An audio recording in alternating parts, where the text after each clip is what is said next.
Yesterday, I talked about the future of the MCU in terms of the films, the way they're going forward with Phase 4 in that regard. Well, there's also TV shows now. Marvel are officially, if you don't know, making canon TV shows for the MCU. Nope, the Netflix stuff is not canon, never was, never will be, tucked away in the grave, never to be seen again. Neither is Agents of S.H.I.E.L.D., even though it really did start off like they were interconnected, and then by the time they got to like Season 3, it was like, there's no connection. Everything is null and void. Nothing's happening anymore. Which is sad because I did like Agents of S.H.I.E.L.D. I think it actually improved, but I think last season was particularly terrible. Very, very, very not good. So thankfully Marvel is now taking the reins with the TV side of things, and they're specifically being put on Disney Plus. If you don't know Disney Plus, you're literally living under the rock. It's probably going to take out Netflix in all likelihood. I really have written report. I know things. I understand things. I have a feeling Netflix is going to hemorrhage subscribers very, very quickly, and could be gone in the next 10 years. It's really possible. It's very odd. But away from the morbidness of monopolies in in entertainment, we got a couple of interesting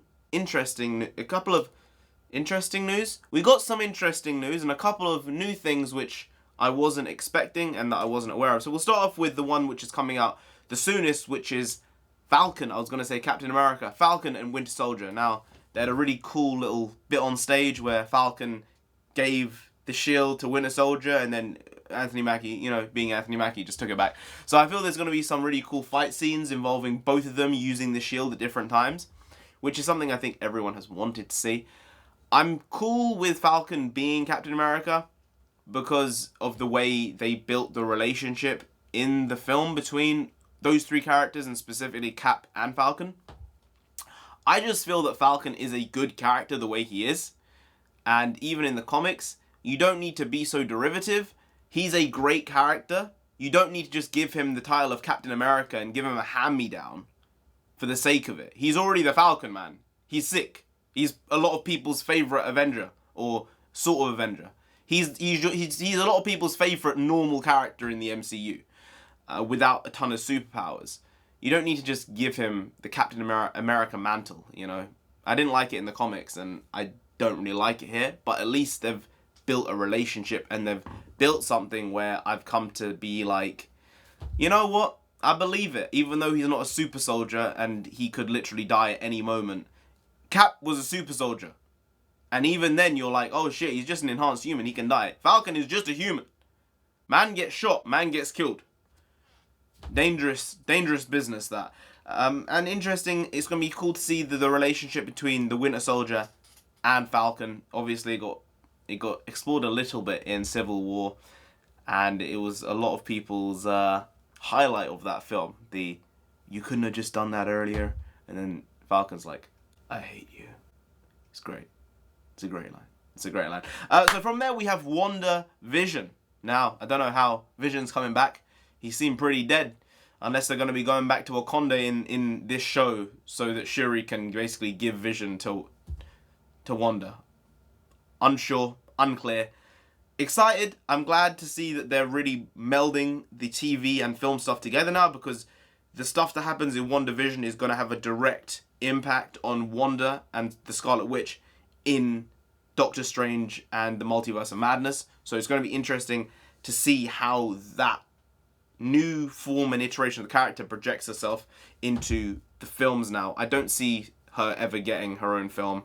She doesn't seem like the type of character who Marvel would push for some reason. I think Elizabeth Olsen is probably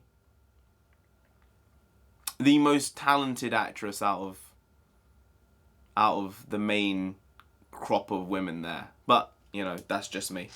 That's just my opinion. Could be wrong. I think she is, at least. But something which was a bit odd about this show was that they're including Monica Rambeau in it. You know, the kid from Captain Marvel. The original female Captain Marvel, I guess. Yeah. She's in this for some reason. I don't really know why. I don't really know how. It's not like it's a match made in heaven. It's like, at this point, Marvel's just thinking, they're just thinking, what can we do? Let's just throw the kitchen sink out and just see what sticks. I don't know what's going to happen, but let's just do it anyway. Because I'm not sure this is the best idea. I feel a Hawkeye in this show would make more sense because of his sort of paternal relationship with Wanda. So it's odd that they've decided to not go that route and to have a new character pop up. Well, not new. An aged up character of a character we've previously seen. And I would assume from what the person who's playing her at the panel said, she's going to be a superhero as well. So, yeah. Not sure how I feel about that. Not sure how I feel about that. And then there's Loki. Of course, Loki. As my sister said, Loki's going on a bender. Indeed. I think at this point, they're just like, Tom Hiddleston, we have you under contract. We're going to use it because you are one of the most wanted stars in the MCU. And everyone wants to see him on screen.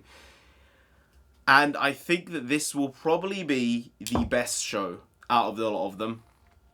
I really do. I think that there's a high chance that this could be up for Emmys, all this type of stuff, because Tom Hiddleston is just so likable in this role, even though he's a douchebag and he's a bit of a sleazy shenanigans making, well, god of mischief. Everyone has a liking towards him, especially after what he did in Infinity War as well. It was a very rough way to start the film, the way Infinity War did start, by him dying and sort of protecting Thor in the way he did. And the way they're looking at it is that he's basically going to start off as soon as Endgame finishes, and he's just going to be exploring the world, exploring other worlds, maybe other dimensions, and just getting up to shit that only Loki would do. He might start to cause World War III just for the fun of it, you know? You never know. So that's going to be a fun one. The one I wasn't expecting and didn't know was actually confirmed to be happening was the What If show. Now, I thought it was animated. I thought it was going to be an animated show, but apparently it might be a live action show. I don't know. There's not really clear information. I've read a couple of articles and some have said anime and some have said live action. But essentially it's the Watcher, if you don't know. The Watcher, big head librarian of the MCU of sorts. He's going to be narrating this, and it's going to tell stories of the MCU if certain things had happened. Like, what if the Avengers had lost in the Battle of New York? Or what if Pietro had Wanda's skills and Wanda had Pietro's skills? I don't know, just random shit like that. And I think it can be a really, really fun show. Apparently they're bringing back a lot of the original cast and original actors for these shorts and for these TV shows, which is obviously the right way to go. And because of that, it's leading me to think it probably is animated, but you never know. It might just be some misinformation. And lastly on this list, Hawkeye. You know, it's a interesting scenario with Hawkeye because obviously Black Widow has got a film at this point, starting phase 4 off with Black Widow. I just feel like if Black Widow can hold a film, I think Hawkeye can hold a film as well. You know, I think, yes, it's not going to make $600 million opening weekend, but it can be made for a small budget, just like Black Widow is not going to be made for $200 million. Hawkeye is not going to be made for $150 million. So, I think there was an opportunity here to actually have a film based on him, but I see why they're doing it, because they want to phase out Jeremy Renner as Hawkeye and then get Kate Bishop in as the new female Hawkeye. Again, don't love it. General thing, don't love it. Yeah. But I think Jeremy Renner is a particularly good actor. You know, I think a lot of these people who play superhero roles don't really get the credit they deserve as actors because, oh, it's just a superhero role. But if you saw his arc in bloody Endgame, man, it was hard and it was heavy. So Hawkeye is one which also I think is probably going to be one of the better of these shows. And it's going to be fun and cool to see exactly how he passes on the mantle. Will he die? Will he just go live with his family? Are they going to make Kate Bishop like a code name for his daughter? I don't know. But hopefully we'll get to see some of his time as Ronin and killing a bunch of Yakuza.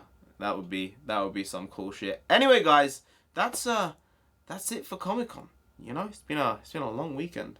A lot of stuff been going on. And as I said, I haven't really got to all the trailers that have come out. So I have content for the next couple of days. Yay for me. Anyway, guys, if you did enjoy this video, please do like, share, comment, and subscribe to the channel down there. If you didn't, then Ronan himself will come after you. If I can't find a picture of him, then Hawkeye himself will come after you. You don't want that, you really don't, so just subscribe anyway to avoid that. I've been Narendra of the Comic. You have been great, I'll see you next time. Skadoosh.